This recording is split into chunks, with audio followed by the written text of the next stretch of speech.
and again, you never wish these accidents or these experiences on anyone. But the thing is, when you have an experience where you're exposed to that much sadness and frustration and anger, I think what it also does is it increases your capacity for joy and happiness. It's almost like emotions are on pendulums, and when you feel the extreme on either end, you have a capacity for the other end. And so just the most things that I had previously taken for granted, like walking, I will never forget the first time that I walked again in an artificial leg and the joy I felt at something so simple. And as awful as these experiences are, I just wouldn't trade the other side of that experience. Welcome to Forever Young, the health and wellbeing podcast from Lanzerhof.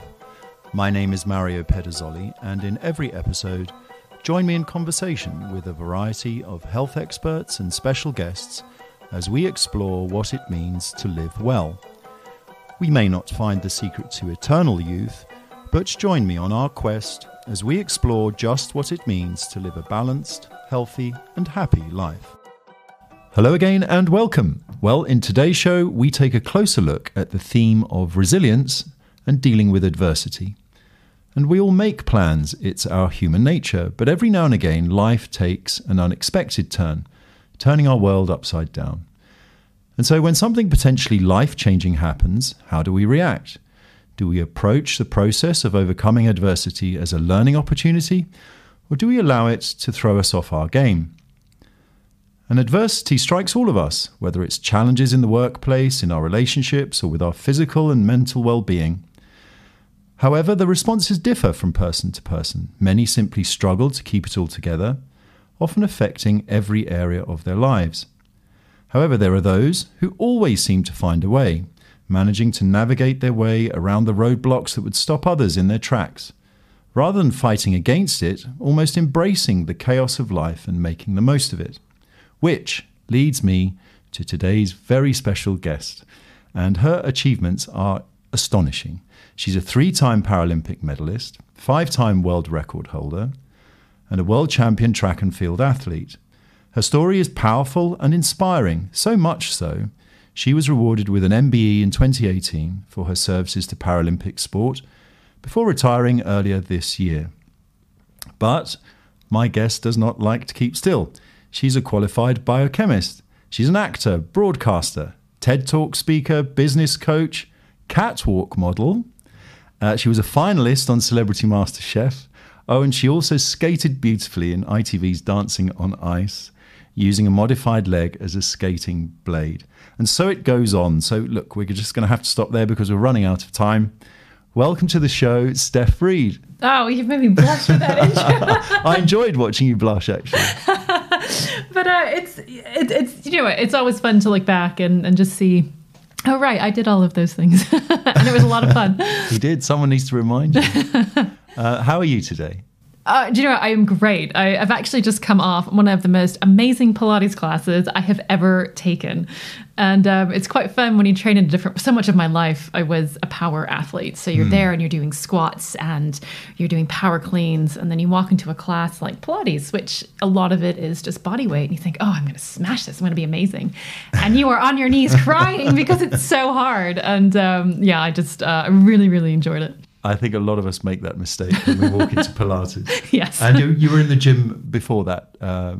I saw you earlier trying Icarus, of all things. Yes. So I walked in and, relatively standard gym equipment, except for this one piece of equipment I had never seen. And it almost looked like those things that astronauts sometimes are sent in. So, and you spin them and you see how dizzy they get. But that's not the point of Icarus. The point of Icarus is actually to maintain control. And it's this different way of training your core and learning how to work those fine muscles. Amazing again. Good preparation for your Pilates class. Do you know what it was actually? Yes, it did turn my core on very much. So I think our listeners are already getting the sense. You're one of life's forces of nature, Stef. Do you ever stop? Yes, actually, I do. I'm someone that very much loves to work hard and then play hard and rest hard. So I think probably a good way to describe me as someone of extremes. However, I do love, I just love challenges. And for me, challenges are fun, and working hard is genuinely fun. And so when you see me working hard, it's not a painful thing. It's not something I feel like I have to do. I just love it. You can work hard and enjoy yourself. I think yes, 100%. There's no they're not mutually exclusive. Exactly. So look, we've got a lot to discuss today. Your story is amazing. And so let's see where the conversation takes us. As I said at the top of the show, the theme is resilience and dealing with adversity. Your achievements speak for themselves, but maybe would you be so kind as to share your story with us today? Sure. So I was, literally from the moment I can remember anything about my life, I just loved sport. It was just that combination of challenging yourself, and I love the competition. I love that it just, it brings out both the best and the worst in you, but sometimes you have to see the worst in order to get better. And I just loved it. And I played everything in school. As you can tell from my accent, I grew up in North America, so I played basketball, and we played volleyball and swimming and cross country and tennis. And when I was 13, I was introduced to rugby. And for me, that was it. An American playing rugby. Now there's a thing. I just loved it. There was just nothing better than, running up and down that field, just covered in mud. Other girls just, literally trying to tackle you. Oh, it was just amazing. And I decided that I wanted to be an international rugby superstar. That was my goal in life. And that was what I was working towards. And I had actually caught the eye of the national coach at 15. And it looked like this ridiculous dream actually had a chance at coming true. And then in an instant, everything changed. I was at a friend's cottage for, it was a bank holiday weekend, and they had a beautiful cottage out by a lake, and we were out tubing on their speedboat. And that's where you have a rubber inner tube attached to the back of a speedboat, and you go flying across the water. And we were doing that, and I'd hit a wave and fallen off. And so I was in the water, and I was waiting to get picked back up again by the boat, like had happened every other time that weekend. But unfortunately, this time there had been a miscommunication between the spotter and the driver.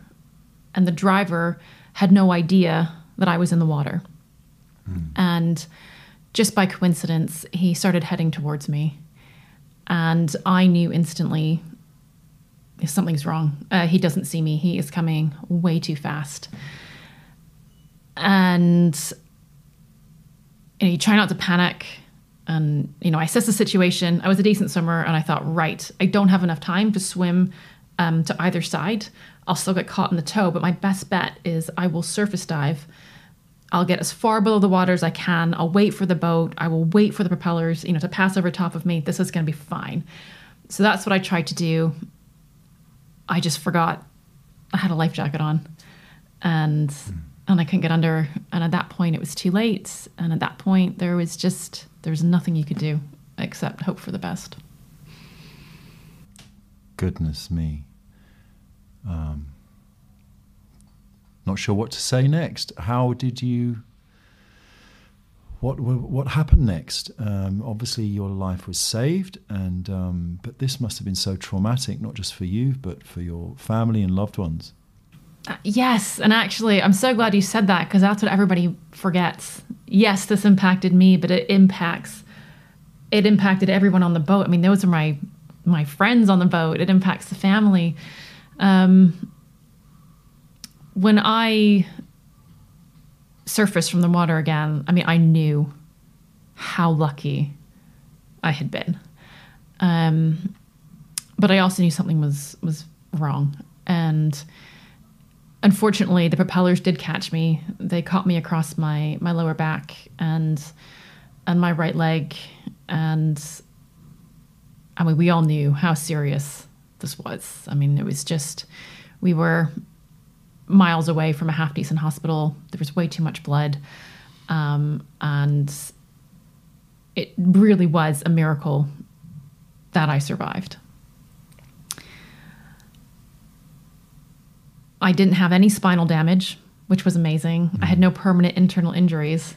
So obviously that was definitely something to celebrate and be really thankful for. But there was just,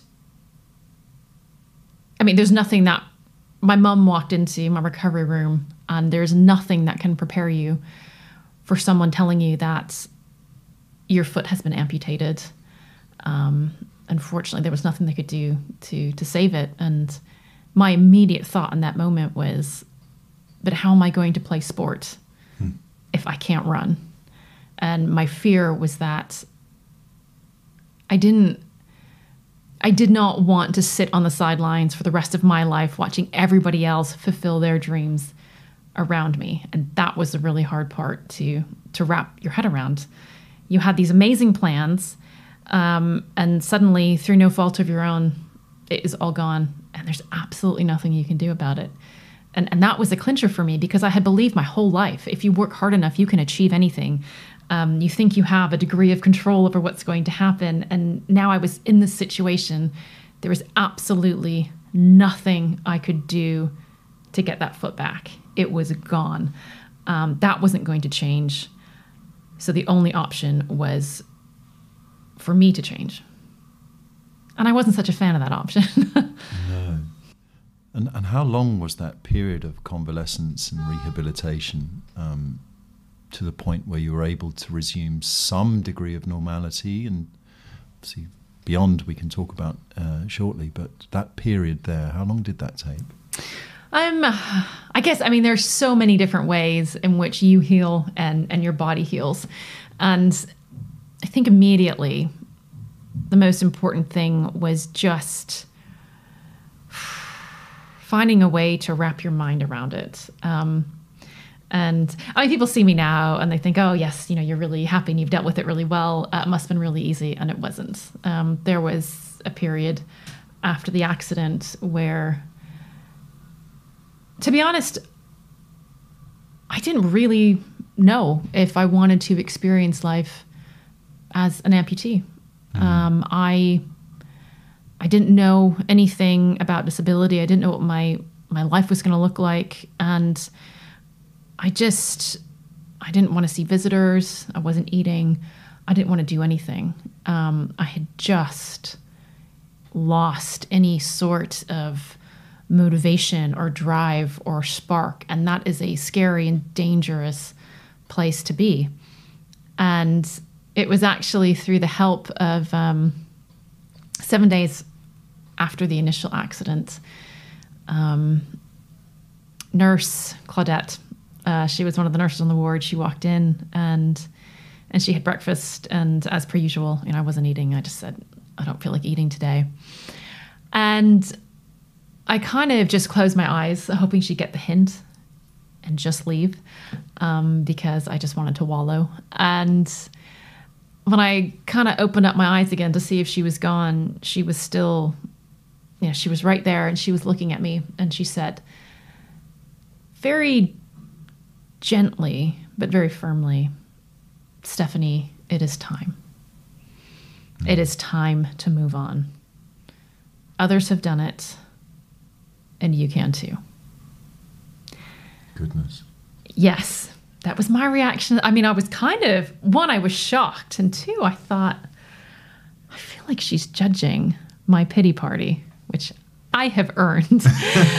But at the same time, she got my attention because she was the first person in those 7 days who had walked into that room and actually expected something better from me than moping. And that felt really good. And she sounds amazing. She was amazing. That is a woman, a nurse, who has probably seen every variety of patient, and she read that situation perfectly. And she knew I just needed a bit of a challenge. So come on, what would you like to say to Nurse Claudette? Oh, do you know what? I've searched for her. Have you? And I cannot find her. And sometimes I think back to that moment, and maybe in time I would have achieved that. But I am so thankful because she was a person that helped me find that spark and that drive and that, do you know what, this sucks. This is not what I want. I am not excited about life going forward, but whatever it holds, I am going to make the best of it that I can. I'm still going to fight, and we're going to see where we end up. And I am so thankful to her for helping me find just that spark and that attitude and that motivation again. Well, let's hope someone can find her and she can hear your thanks. But how amazing that a moment like that can set you off on that path, and the path you've been on ever since. I think, researching you've said there were only really two choices, and I think it stems from your story about Nurse Claudette: be miserable for the rest of my life, or decide to make the most of it and have an adventure. And it stems from that, doesn't it? It really does. I think so often, we're under the illusion that we have more control over our life than we do. We're kidding ourselves, aren't we? We really are. And it is that ability to, yes, I am all about planning. I will always have a plan A. But I think what that taught me, what that experience and just the things that I've done in the rest of my life, hold plan A loosely. Because one, it might not work out and you're going to have to go to plan B. But the other thing is actually something better might come along. And if you are so focused on plan A that you're not looking around, you're going to miss it. Mm-hmm. And I would definitely describe myself as an opportunist. And, some people think of that as a negative term, but not at all. Sometimes life is too wonderful and mysterious. You just kind of have to let it work out the way that it's going to, and accept that, maybe you don't always know the best way, and happy accidents can be life-changing. You've reminded me, talking about your planning and wish to plan and control, which we all have to some degree. It was that famous philosopher Mike Tyson who said everyone has a plan until they get a punch in the face. Yeah, exactly. And so, yes, it is embracing the chaos and the opportunities that arise that you might not think were there before. I think it's also an element of trusting yourself that you will react well to whatever is thrown at you. And I genuinely think that every single person is often, sometimes I'll share my story and people will confess that, I don't think if I had been in that situation, I could have done that as well. And I think, yes, you would have. You will step up to whatever faces you. That is just our nature. Well, that's an interesting point you raised there, Steph, because you were forced to learn a lot about yourself at an early age. The rest of us, maybe, or many of us, don't have to think about who we are. We're just happily plodding along and growing up and gradually learning a little bit more about who we are. You were forced to learn about your character, and maybe forced to your Nurse Claudette point, shape your character and make a choice very early. So what did you learn about yourself? What have you learned about yourself? I think I look back now and I think about the accident and honestly, the overwhelming emotion and memory, and this is going to sound bizarre, is actually just joy and thankfulness. And that is, I remember everything. From the accident to the rehab to the pain and the anger and the frustration. And I do not mean to mischaracterize that period or that time as joyful, because it wasn't. It was so hard and it stretched me to my limits. But I look back at it, and the reason I say I think about the joy and the thankfulness is because of what I learned, and as you say, was forced to learn. It wasn't a lesson I would have chosen by any means, but it just at such a young age to have to be so clear about what matters in life. I learned that very quickly, to go from a young 15-year-old girl whose biggest concern was, report cards and frizzy hair and spots. And it seems so mundane. And then this happens and you realize, wow, what a privilege it is to worry about stuff like that, when the alternative is worrying about health concerns and whether or not my colon functions. And it just put so many things in perspective, as you say, at such a young age. And actually, that was an incredible gift. And the other thing that I realize as well is and again, you never wish these accidents or these experiences on anyone. But the thing is, when you have an experience where you're exposed to that much sadness and frustration and anger, I think what it also does is it increases your capacity for joy and happiness. It's almost like emotions are on pendulums, and when you feel the extreme on either end, you have a capacity for the other end. And so just the most things that I had previously taken for granted, like walking, I will never forget the first time that I walked again in an artificial leg, and the joy I felt at something so simple. And as awful as these experiences are, I just wouldn't trade the other side of that experience. Your pendulum analogy, just thinking about that, because it swung, to use it and continue this theme, if it swung so far one way, it therefore swings so much further to the positive, joyful side as well. Is that what you're saying, that you're experiencing deeper joy because you experience such deep pain as well? I think so. That was my experience. I think it just, like I say, it's a capacity thing. And the hard thing is it opens your capacity on both ends. And I definitely noticed after the accident, I felt everything so much deeper. And I think it was just that widening of scope and perspective and emotions, and also just being, never in my life had I been in a position where I was so dependent on other people, and it was uncomfortable. And, my parents purposely set about, I have a sister as well and a brother, but specifically with their two girls, they wanted to raise two independent, educated females who didn't need to rely on anyone for anything. And I found myself in this position where, I needed help for everything initially. And it was hard. But I think what I also realized is that you can't do this journey alone. You need other people. You need people like Nurse Claudette, whose spark and encouragement you can borrow when you don't have any. And so it was just, again, learning the beauty of humanity and other people and how they will come to your aid when you need it. You don't have to be an island. There's no gold medals for being an island. No. And again, you've learned these life lessons at such a young age. And in fact, experiencing the pain that you experienced, did an inner strength emerge, and in that nothing could be so bad? Does it give you a confidence in it in a strange way as you go forward? I think it does. I think people often ask, what is the secret to confidence, or to my confidence or confidence in general? And I don't think it's not something you're born with. It's not, you can't will yourself to be confident.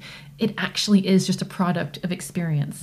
Because the more experience you have, the more times you say yes to something, regardless of the outcome of the situation, two things happen. One, you learn, oh, actually, I can deal with this. Or you learn, oh, actually, I couldn't deal with that, but I didn't die, and I know how to deal with this next time. Yes. And so those things just keep on building up until it's not that you think you're perfect or immune to anything.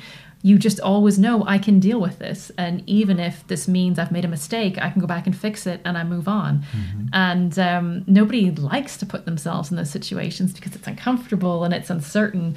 And so sometimes we have to be forced into them, and sometimes life naturally forces us into it.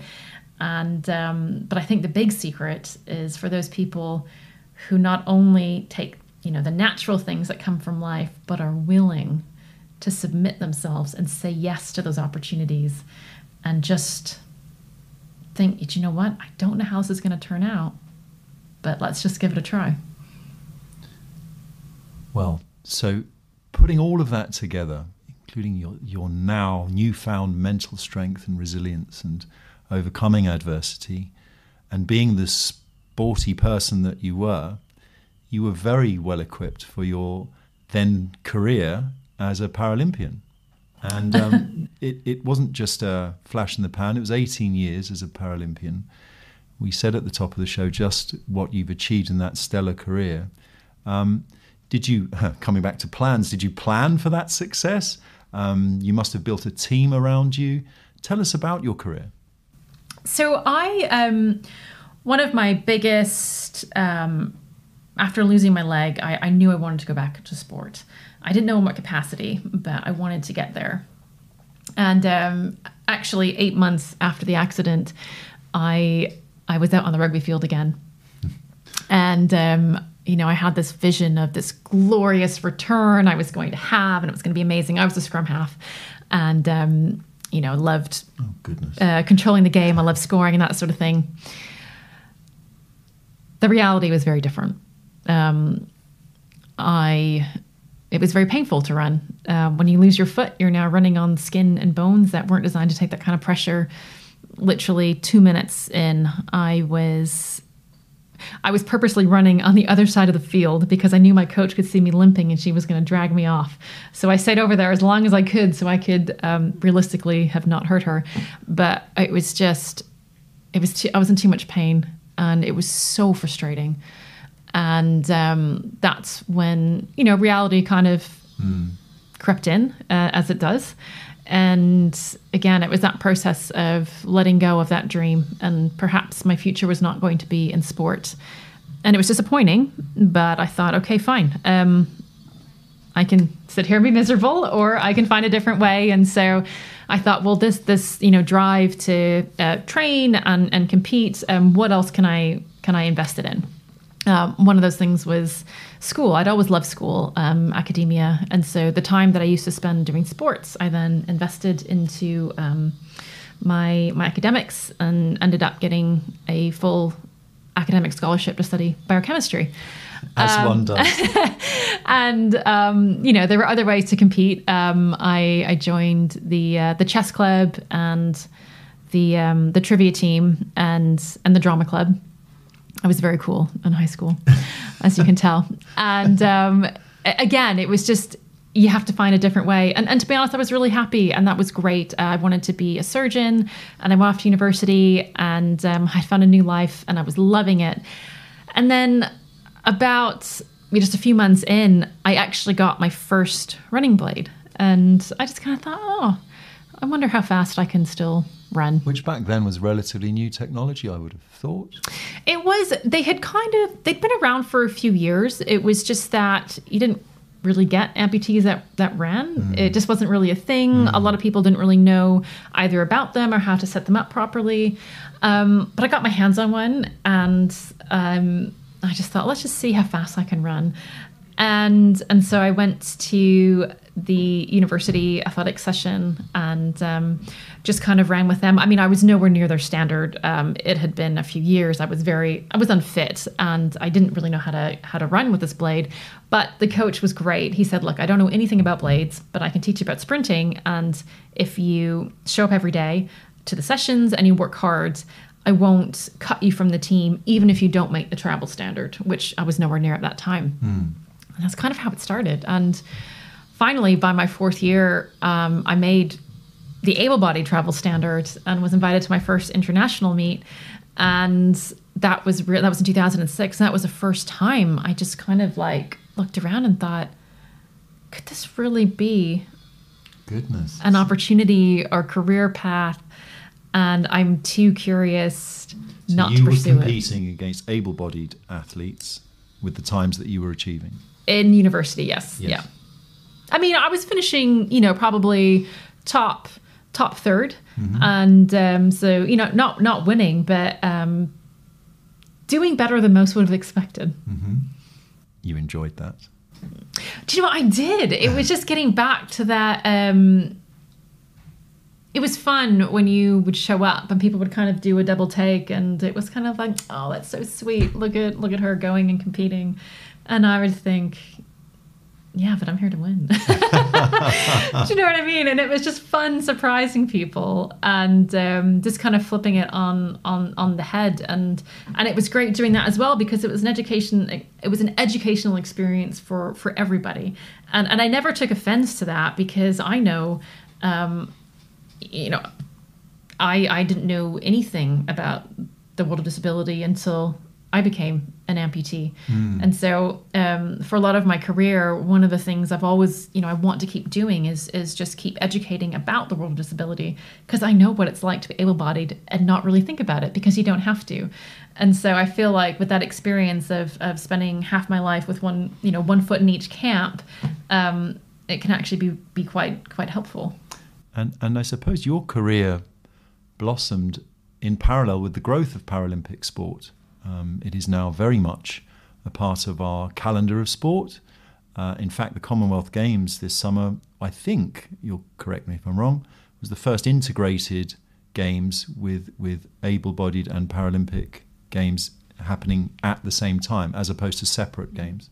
Is that right? It wasn't the first time, but it was the biggest program that we've ever experienced in terms of that level of integration. You're right. I could not have timed my para-athletics career better. My goodness. I started in 2006, and many people will describe London 2012 really as, the birthplace of the Paralympic movement, where it stole the show and captured the world's attention. You're reminding me of a brilliant advertising campaign, The Real Superheroes, or something like that. Do you remember that? I do, on Channel 4. Yeah. Very powerful. It was, it was great because they flipped it on their head. I think until that point, you never would have used words like strong or athletic to describe somebody with a disability. And instead, Channel 4 came at it from the angle of, check out the superhumans, and they're going to do some pretty cool things. And even my absolute favorite piece of advertising from them was, what normally happens is the Olympics take place, there's a 2-week gap because they need to restock the athlete village and they need to rebrand everything with the Paralympics. And then the Paralympic athletes come in and it takes place. So in that 2-week block, Channel 4 put billboards all around London saying, thanks for the warm-up, guys. As in get ready for the real show. And it was just perfect. I'm getting goosebumps as you're saying that, remembering it all. Oh, it was amazing. But again, that was one of the most powerful and global examples you will see of how to reframe a situation. In many ways, I always felt like the Paralympics was kind of like, the ugly stepsister, whereas this time it was center stage. And the stadium was full, completely sold out. Yeah, it was. The stadium was full, and it was the way the crowd, people, one of the biggest questions we got asked after the games was it really scary walking into a stadium with 80,000 people cheering for you? And most Paralympians had never seen anything like that. I mean, we are used to competing at, tiny meets with, like our parents and, I don't know, maybe 1 or 2 dogs at the finish line. And to the point where actually the British coaches were genuinely concerned about this and they didn't want it to affect performances.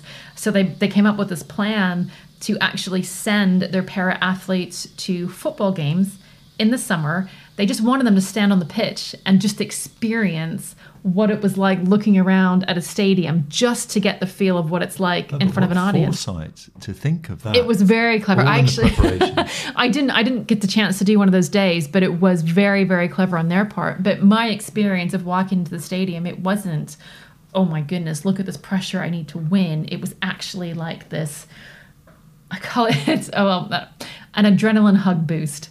And so it was almost like people were there to support you. And it just, I PB'd in every event I did. And I loved it. I was going to ask, did you feel that gave you that extra push? Oh, it totally did. It is such an advantage too, because when you have a lineup and, the 12 finalists are introduced and, you've got, so-and-so and so-and-so, and then they introduce you and the crowd goes wild, it sends a message to all of your competitors. And just a little bit, it makes them think, okay, right, I'm going for second now.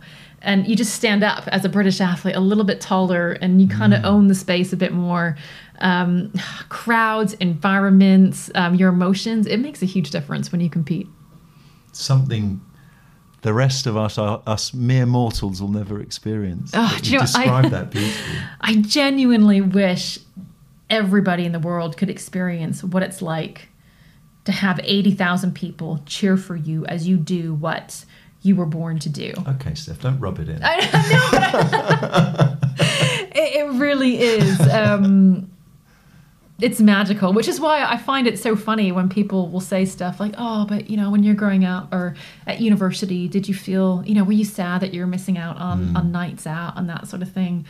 And I just think I never felt like I was missing out because I know what it was like to compete. And it was so fun that I would choose that every day. Amazing. Over, a party or doing anything else. I never felt like I was sacrificing anything. And this is a question that I guess a lot of professional athletes get asked. Those that were fortunate enough to be at the top of their game and play or compete in front of 80,000 people, as you've just described. How is that adjustment, Steph? You're retired now, and we'll come to all of that because you haven't stopped or slowed down. But how do you adjust? Were you aware of that, and could you feel it? I had kind of a funny career in that I started quite late. I was in my early 20s, really, when I started. So in some ways it was quite fortunate because I had that very normal experience of going through high school and university. And then I got into athletics and I was 37 when I retired. So that's pretty late. And I did consider retiring after Rio in 2016. But my genuine concern, as you say, was this is so fun. What if I never find anything else as fun as this? And I was terrified I was going to end my career and always be looking back on that as a pinnacle of my life. Whereas I always wanted to live thinking it's still to come. Because otherwise it's almost like you've just kind of, I don't know, maybe given up isn't the right word, but I always want to believe the best is still coming. So I did Tokyo. Tokyo was amazing. And then I was asked to do Dancing on Ice. And I hadn't made a decision as to whether or not I wanted to retire after Tokyo. I was kind of holding it off. And then Dancing on Ice was just this, well, for those that don't know what it is a British reality show where legends, skating legends, Torvill and Dean, you're taught how to dance and then you skate with your partner and you compete every week and someone goes home. And it was just a brand new experience for me. I mean, I'm not a performer in the sense of I'm not a dancer, I'm not an actress, I don't even know how to skate. And hold on, let's pause it there, Steph, because I've seen clips from the show. Are you telling me you'd never skated on ice before? So I grew up in Toronto, and so I was really funny because when the producers asked me, "Can you skate?" I'm like, "Yeah, I can totally skate," thinking, "Yes, I can get from end to end standing up." And then they saw me and they were like, "Oh, she can't skate." But so obviously my definition of skating in theirs was very different. But I also hadn't skated with an artificial leg. And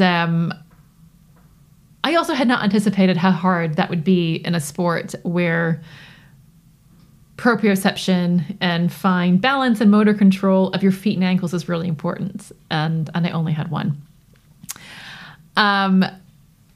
It was the hardest thing I have ever had to do.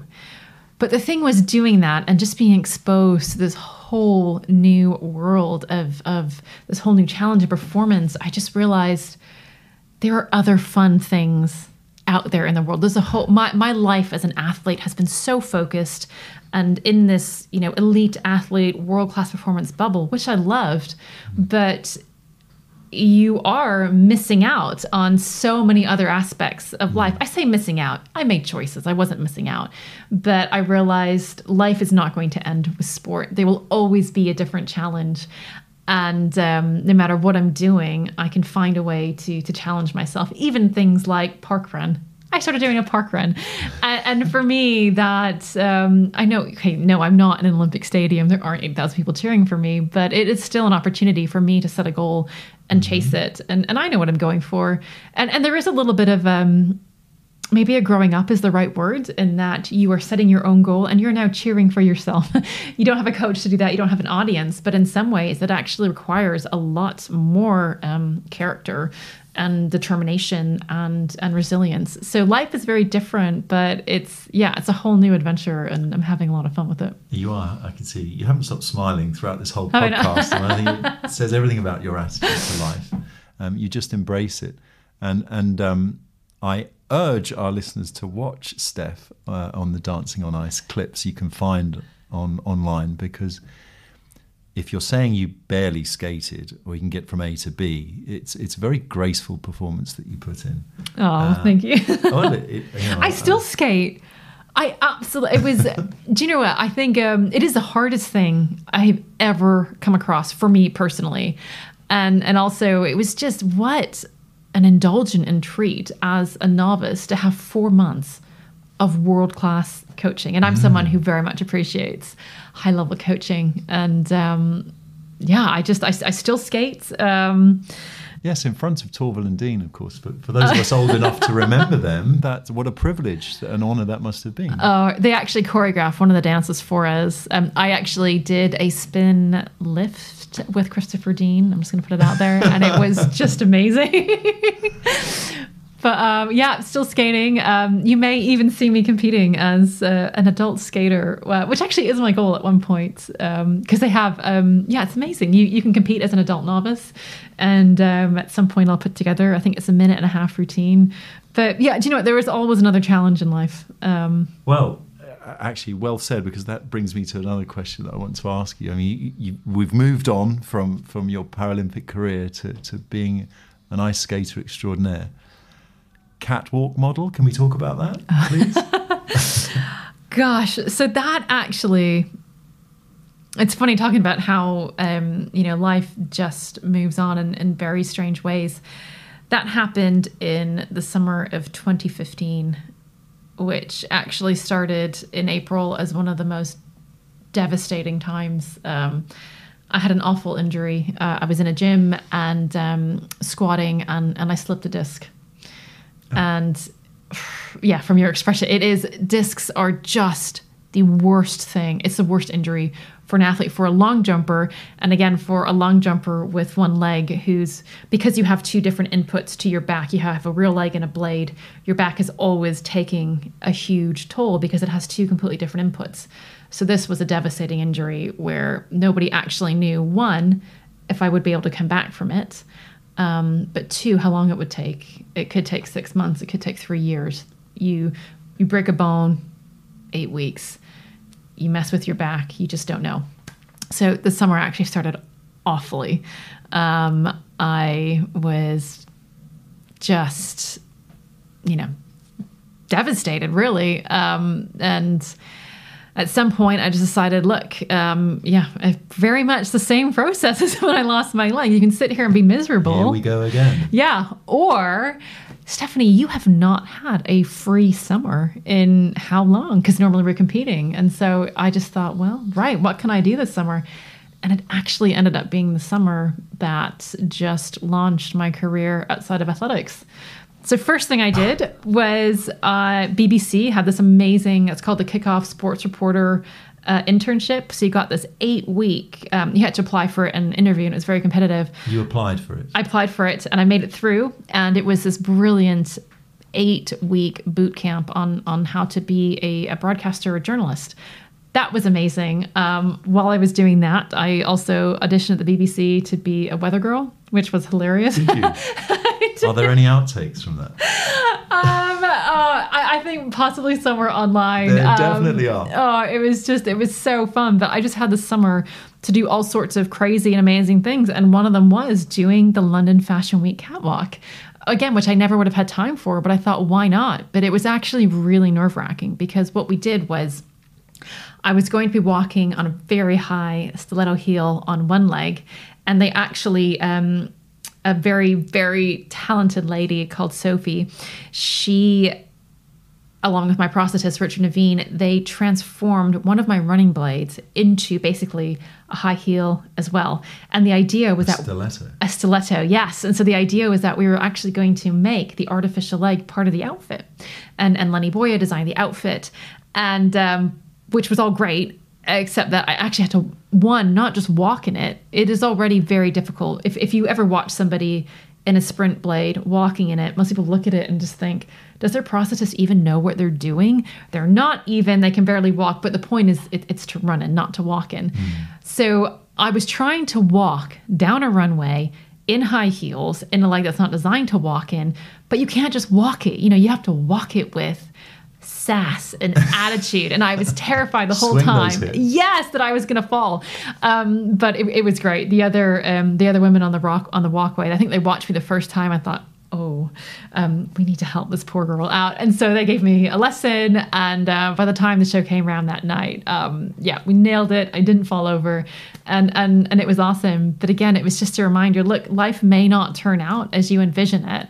And yes, take some time to be sad, get that out of your system, but then look up and think, well, right, fine. What can I still do now? And I just think, my goodness, if that summer hadn't happened, I would be in a very different position right now because it just laid the foundation for so many other things. What's the expression? You're turning lemons into lemonade. Yes, Stef, very much that. Is that what you're doing? Yeah.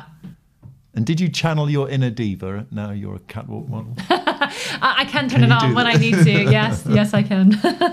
Apologies to all catwalk models. Do you know, it's a hard job. Sure. It's not what people. It is not that glamorous. I think people underestimate the process and actually how difficult that industry and how difficult it is.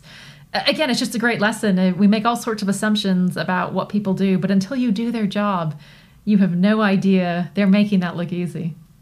Stef, you make everything sound so easy and straightforward, but it's all about your attitude. But you really are an inspiration. I'm sure, I know everyone listening will be feeling it, actually. And so what advice do you give to us all for our day-to-day, facing our life challenges? What's the takeaway that you like to leave people with? I think it's very much advice that I wish I could have given to myself when I was younger. And it's probably the advice that I give to everyone now. And this is in the context of athletics, but I think it works for anything. What I would say to myself is, don't go into something worrying about being the best or worrying about how you compare to other people. Go in with the goal of being the best learner, of improving the most. I feel like that probably was always my superpower. No coach has ever looked at me and thought, that is a specimen. Like if you look at me, I'm not that tall. I'm strong, but I'm not crazy strong. I'm powerful, but I'm not, insanely powerful. My dad was 5'2". I ended up at 5'6", but I am not the most physically gifted athlete you've ever met. But, and yeah, sometimes I would show up the first time and it wasn't something special, but I did the best that I could, and I learned and I practiced and I showed up the next week and I've improved quite a lot. And you keep doing that week after week. And the person that started at the top, actually, I'm pretty close to you now.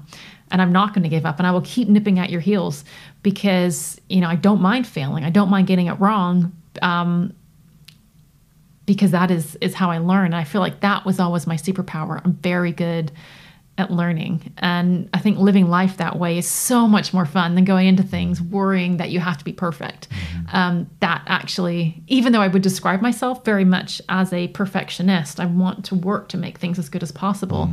Perfectionism in itself is very much a prison, and it limits you, and it's an inhibitor. And so I found if I go in with the attitude, I might mess up, but I will learn and I'll be the best learner. That is what always has set me up for success. Maybe not immediately, but long-term success. And I would rather have a long-term win than a quick win.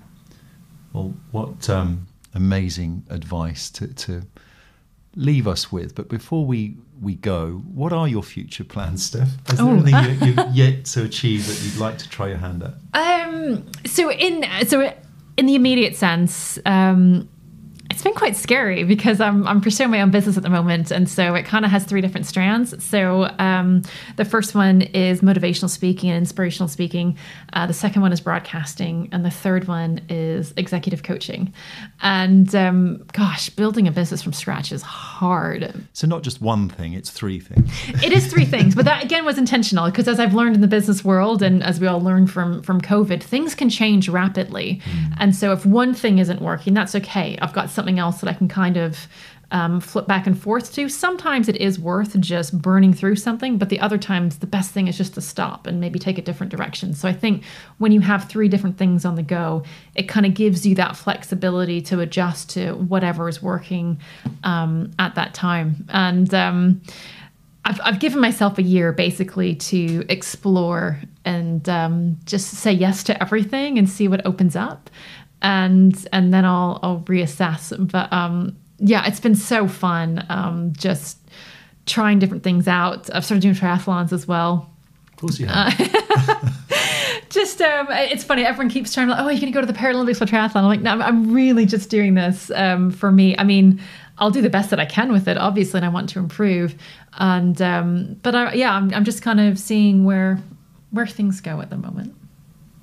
Well, Stef, this has been a joy, and you are an inspiration, and it's my great privilege to sit here and ask the questions, and I've always thought that, but this has been really extraordinary, and thank you for motivating us all, actually, and hope to see you here regularly in the future. Oh, me too. It was a great day here, and I appreciate that. Thank you very much.